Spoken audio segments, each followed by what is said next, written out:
स्वयं भगवान बड़ ठाकुरंकर दिव्य पहंडी पर्याय को आपण माने संदर्शन करुचंती। नीलांबरे निजे निज प्रलंब भुज को प्रसारण करी स्वयं प्रलंबारी आलंब रंगाधर रे हसर बन्या को विछुरण करी निजर विचित्र कृपा बारी वर्षण मुखर है बड़ ठाकुरे गतिशील होचंती। एणे भिन्न भिन्न स्थान आसीथिबा संत महापुरुष माने नाम कीर्तन करुचंती। जय नीलांबर जय बड़ ठाकुर अणामणि फणाकार क्षितिमंडल धारिणे। आपण सेई परा जे महाप्रभु को धारण करती लक्षण रूपरे महाप्रभु निकट रे आपण सब बड़े थांती। बलराम रूपरे श्रीकृष्ण को आकट करती। आज बलभद्र ज्येष्ठ लीला करिवार छलरे आपण आज आगुसार होचंती। प्रभु आपण जेते बड़े शेष हो जाती से शेषी नारायण आपणकर अंकरे शयन करती। जलदि शयन क्रम आपण एका बेले छत्र एका बेले अनुज एका बेले अग्रज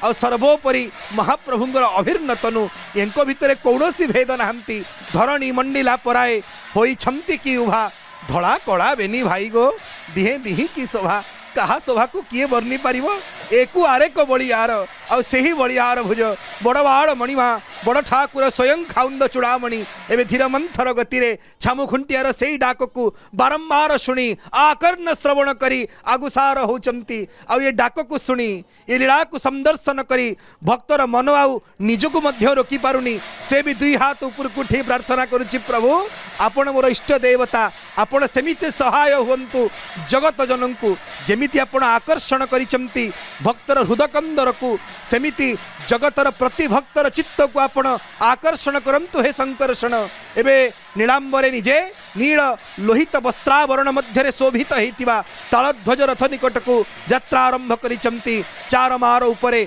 सेमिति भक्त माने महाप्रभुंकर से अपूर्व शोभाश्री को संदर्शन करिवे। देखी जगी रखी जीव हे महाप्रभु 15 दिनिया जरूर आपण उठिकी आसीचंती। चार माल को उत्थापन करिवा समय रे चार माल को उत्थापन करवा समय रे निजर श्रीअंगर सुरक्षा करुथिबे हे नाथ ताकू यथोचित भाव रे दृष्टिरेख करिवे। हे बड़ ठाकुरे ये कथा पर्याय को सुंदर भाव रे आपण माने संदर्शन करुचंती। तालध्वजंगर अपूर्व लीला कहीं तालध्वज ना अस्ति हस्त तले नित्यं निर्मलः तस्य दर्पणः तले स्थित्वा असौ तालः तेन तालांकित। प्रभु बड़ ठाकुरंकर डाहाण हाथ तले गोटे दर्पण सबुले थाए जो थे 14 ब्रह्मांडर धूर को धारण करती तले थाए बोली से दर्पणर ना होची ताल। संस्कृत रे तल शब्दर प्रयोग रही जेणु ताल जहाँकर अंकरे अच्छी से तालांक अंक बोले शरीर आ से तालांक जो रथरे विराजमान करेंगे तार हूँ तालध्वज रथ जहाँ शास्त्रीय प्रमाण ग्रहण करा जाय थाए। स्कंद पुराण उत्कल खंड पुरुषोत्तम महात्म्य प्रमाण विज्ञापित करती से लगी स्वयं तालांक एवं तालध्वज को मंडन करेंगे ना केमिति ना जयतु रामचंद्र गौर रेवती मति रतन चौर प्रलयानल ज्वलन रूप बहुत करुणा राशि जाके नहीं बैर मित्र प्रबल अमल घृमित नेत्र बृंदारक बृंद बंद्य सकल पाप नासी। समस्तंकर पाप ताप को विनाश करिवा पाई स्वयं तालांक बड़ ठाकुरे बड़वाड़र मणिमा शुक्ल वर्ण को श्रीअंगरे धारण करी जीवर सकल पंक मल को दूरीभूत करोथिबा प्रभु बलभद्र स्वामी वर्तमान निजे निज तालध्वज को विराजमान करुचंती। सेपटे समस्ते चाहि रहिचंती केतेबेले से आन चका नय नर चतुरंग चाहाणी हब केतेबेले कालिया सामतंग दर्शन टिके मिल जिवो आ मझिरे माँ भगवती सुभद्रे कुआड़े गले सुभद्रांको दर्शन कहीं होनी। सेवक माने भक्त माने समस्ते चाहि रहिचंती केतेबेले चारि दियो जाक विराजमान करिवे तीन रथरे एवं भक्त मानकर अभिलाष को परिपूर्ण करिवे। आपण देखुचंती बड़ ठाकुरे सेमिति हसी हसिकी गतिशील हेबा आरंभ हेले ना केमिति ये शंकर शण ना जेतेबेले एंकर गर्भ सप्तम गर्भ देवकी मातांकर रही थिले एवं 7 मासर गर्भ को जोग माया आकर्षित करी रोहिणी मातांग गर्भरे संस्थापन कले गर्भ आकर्षित हैला बोली ये होचंदी शंकर शण।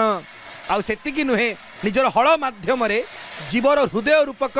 भूमि को ये कर्षण करती और सेथिरे कृष्ण प्रेम रूपक फसल को फल को उत्पादन करती से लगी शंकरषण। आउ जमुना महाराणींकर निकटरे भूमि को आकर्षित करथिले बोली ये शंकरषण। हलेन सरबान सुरार निकृष्य जी हल माध्यम रे निजर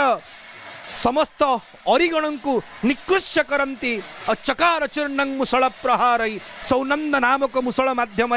ताकू चूर्ण विचूर्ण करती यह कृष्ण महाशब्द बलंग बलियान जे महाप्रभुंकर अग्रज श्री बड़ ठाकुर को अनंत कोटि प्रणिपात प्रभु आपण तालध्वज को मंडन करंतु कहीं अपेक्षा आउ को भक्त आसी नांती कि तापई आपण अटकिकी अछंती देला वाला दियो होचंती आपण माने स्पष्ट भाव रे थका मन चाल जीवा चका नयन देखिवा देखिबार अछि तो महाप्रभु को देखंतु आ मागिबार अछि तो गरुड़ पछरे देख दिसुची कला श्रीमुख कहई सारिया भिक बलराम को कहिबा मागिबार अछि तो एंकु दियंतु दबारे जे धुरंधर आ पुरंदर एंकुटु बड़ दाता जगतर कौनसी स्थान रे नाहंती अनेन सर्वार्थी कृतार्थिता कृता यांक पाखक जे आसीबो से सर्वार्थी होइथिले मध्य सब किछि वस्तुर कामना करुथिले मध्य से कृतार्थीकृत हो सी भी दाता हो जे अजाचक सी जे जाचक से अजाचक ही रहिबो बड़ ठाकुर पाखे ये से प्रकार गतिशील होचंती देवारे यांकर पटुता करिवार केही समत्व करंतिनी कौनसी प्रकार वैषम्य नहीं संकीर्णपण नहीं गतिशील हेले श्रीक्षेत्र राजाधिराज राजेश्वर स्वयं बड़ ठाकुरे मथारे टाहिया को बांधी भक्तर हृदय चित्त को आकर्षण करी गतिशील होचंती स्वयं बड़ ठाकुरे पूर्वजरे पूर्वगज भाव उपजाई पहंडी विजय कले झुलाई झुलाई से पूर्वगज पूर्वजरे स्वयं भगवान ऐरावत तुल्य निज शुक्ल पर्ण को अनंत कोटि बार विनिंदित करी गतिशील होचंती अवे स्वरूप माधुरी को संदर्शन करिवा पई श्रीक्षेत्र बड़ दांडरे सिक्त आद्र हो जाइतिवा भक्तंकर समागम घटिची पछरु अनेक सेवक माने टाणी धरिचंती काले प्रभु छाड़ी की पळेइवे ए प्रकार गति अंकर जेतेबेले गतिशील हवा आरंभ करंती रसिक डोर व्यतिरेक कालियंजन गरा व्यतिरेक इनको किए बांधी पारिबो जे जगत रे प्रति जीव को बांधिला वाला त्रिगुण रजु करे धरी मृगी नचाए नरहरी आज बंधा होती चित्त चोर बोलिण चेल चोर प्रमाण चारु डोरे चलावंती हे नीलाद्रिश जो चारु डोरे चल चंचल होचंती बड़ ठाकुरे जेणु भक्त मानकर हृदय को चोरी करिचंती स्वयं शेषनाग अनंत शेष से लगी आज बंधा होकर तालध्वज रथर चार माल उपर को मंडन करुचंती वर्तमान तालध्वज निकट को गतिशील हेले आहा रजा जाउचंती आज्ञा रजा जेमिति रजा जीवा बेले तांको चतुःपार्श्वरे भिन्न भिन्न प्रजागण सेवा प्रदान करंती सेमिति श्रीक्षेत्रर बलियार भुज राजाधिराज मणिमा गतिशील होचंती समस्त राजोपचार को स्वीकार करिचंती सुआर माने पिठी आईकरी अछंती प्रतिहारी भुजरे अछंती छामुआ ठियाईचंती दैता माने सम्मुख देश रे और समस्त को नहीं प्रभु यात्रा आरंभ करिचंती इनको किए नहीं पारिबो जे जगत को धारण करंती जे महाप्रभु को धारण करंती जगतर नाथं को निजे शेष अनंत सज्जारे महाप्रभु शयन करंती जे मणिमा को धारण कला वाला जे जगदाधार जे जगन्नाथाधार तांको धारण करिवार योग्यता पृथ्वी रे कहा पाखरे नहीं तेणु आपण गतिशील हुंतु प्रभु कादंबरी मदिर मत्त प्रबल अमल घृमित नेत्र जाके नहीं बैर मित्र बहुत करुणा राशि आपण पाखे कौन प्रकार विषमता देखा मिलती नहीं प्रभु आपण कादंबरी रे मदिर मत्त होती ना कौन से कादंबरी ना आपणकर महाप्रभुंकर नामामृत रूपक कादंबरी को पान करी मत्त होती यदि विष्णु सहस्त्र नाम को प्रमाण भाव में ग्रहण करा जाए गोटे केशरु ही दुई दुई विष्णुंगर सृष्टि होती जड़े श्वेत केश होचंती बड़ ठाकुर आ कृष्ण केश होचंती महाप्रभु यांक भितर तेणु कौन भेद नहीं जी बड़ सी ही कृष्ण से लगी आम से पण को प्रत्यक्ष भाव में संदर्शन करुचे तालध्वज रथे विजय करंतु कही दियो बड़ भाई की बोधे बड़ ठाकुर को महाप्रभु कहते भाई आपण विलंब करंतुनी जदि आपण तालध्वज विहार करेंगे सेमिति चका बैठी ऊपर चका पारी बसवे आपण को दर्शन करदे भक्तगण ना ताहले तांको मनरे कौनसी प्रकार दुख क्लेश रही अनुभव हम जे आमको महाप्रभु दर्शन हो गले शुक्ल पुष्प सेमिति बेष्टन होचंती बिंचा जाउची प्रभु आपण आगुसार हुंतु आपणकर जात जगन मंगलदायक हुंतु आपण सेमिति हसुथांतु ए मणिमा आपणकर ये हस आमर दुख मात्र को रखुनी प्रभु जेते दुखरे बड़ देउल को जाइथिबु आपणकर सेई अधा चंद अधर रे अधा अधा हस को देखिला परे आम जीवन परिपूर्ण हेची। हे बलियार भुज हे ताळांक हे नीलांबरे आपण से प्रलंब भुज को विस्तार करि थांतु आ ये हळ मुसळ माध्यम रे आमर हृदय रूपक भूमि आदौ उर्वर नुहे अनुर्वर भूमि किंतु आपण को भलिया जदि कृषक जोटी थिबे निजर संवर्धक नामक हल माध्यम से कर्षण करेंगे आ कृष्ण भक्ति रूपक शस्य निश्चित उत्पादन हम यह निसंदेह प्रभु आपण सेमिति अनंत कोटि बार अनुगृहित करंतु। एपटे अनेक सेवक माने आपण देखिए दैता प्रभु विलंब करंतु नि चलिया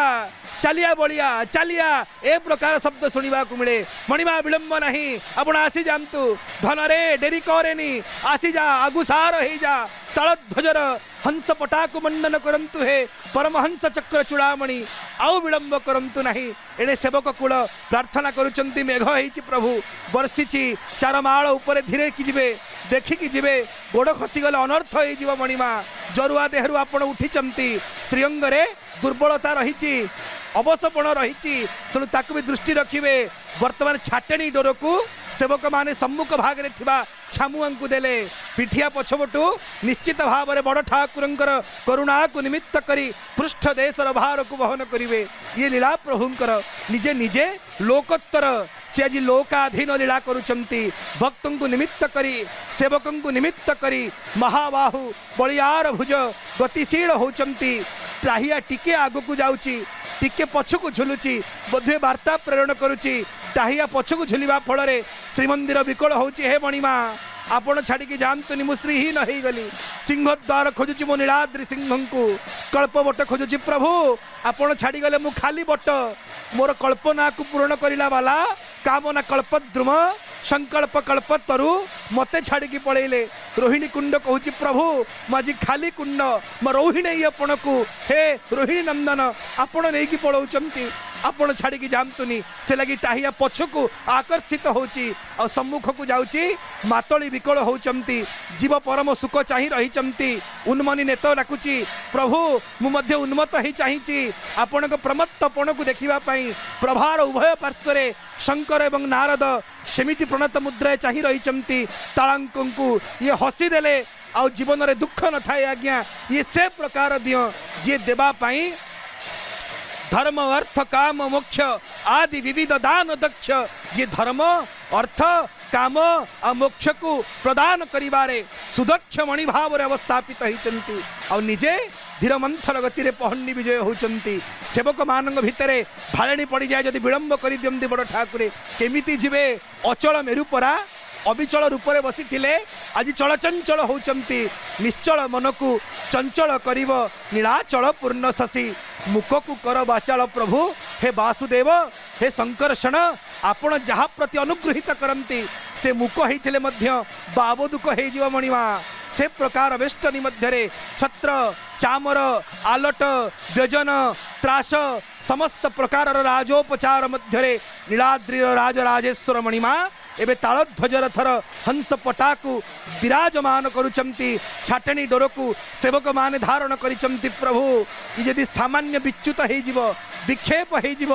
सबु सरी जीव हे नाथ धीरे धीरे आपण आसंतु धीर मंथर गति रे भक्तर हृदय देश को आकर्षित करी जेते बळे आपण हंस पटाकू मंडन करिवे तापर चका बैठी उपरे चका पारी बसी मुह देखई देवे आपणकर से रोहिणी नंदन मुह देखिबा पई सिंह पूर्णमी दिन सार रोहिणी प्रसवे उदर धवल ज्योति रूप पुणी सिरे शोभिते सप्तफेणी धवल ज्योति रूप पुणी सिरे शोभिते सप्तफेणी स्वयं अणामणि फणाकार सप्तफणा विस्तार करिथिबा बड़ ठाकुरंगर शिरो देशर से विचित्र स्वरूप को देखिबा पई शेष जा महिमा लेस नकरी पारंती शेष स्वयं अनंत शेष जहाँक लेस मात्र महिमा को शेष करि पारंतिनी से नीलांबर वर्तमान विराजमान करुचंती हंस पटाकू मंडन कले सेवक माने आह्वान करुचंती हरिबोल पकारे हुड़हुड़ी आह्वान करे से शब्द को सुनी निज नाम महिमा को श्रवण करी बड़ ठाकुरे सेमिति गतिशील होथिबे तालध्वजरे ताळांक विराजमान करिवे आ भय नहीं भीति नहीं चिंता नहीं केवल तृप्ति आनंद तार एकमात्र कारण आनंद कर्तु वर्तमान बड़ ठाकुरे निजे स्वयं तालध्वज रथर चका बैठी निकट को यात्रा आरंभ करिसंती हंस पटा को मंडन कले चारमाळ एवं हंस पटार मध्य भाग में महाप्रभु विराजमान करिसंती तापरे धेनु पटारे विराजमान करिवे तापरे मत्स्य पटारे बसिवे आपण केबे हंस तापरे धेनु तापरे मत्स्य कहीं आज्ञा ना हंस होचंती उभयचर जल निवास करे स्थल निवास करे क्षीर निरभेद तार रही से सारग्राही प्रथमे से प्रकार भक्तर हृदय देश को मंडन करिवे ना तापरे केवल स्थलचर से स्थलचर जीव होचंती गोमाता महाप्रभुंकर अनन्य विभूति महाप्रभु जहाँ को निजर महाप्रभु बोली स्वीकार करती जगत बंद्या स्वयं भगवती गोमाता जी केवल सार प्रदान करे जदि च हंस निकट में उभय सार क्षीर एवं नीरर भेद रही किंतु गोमाता केवल क्षीर प्रदान करती।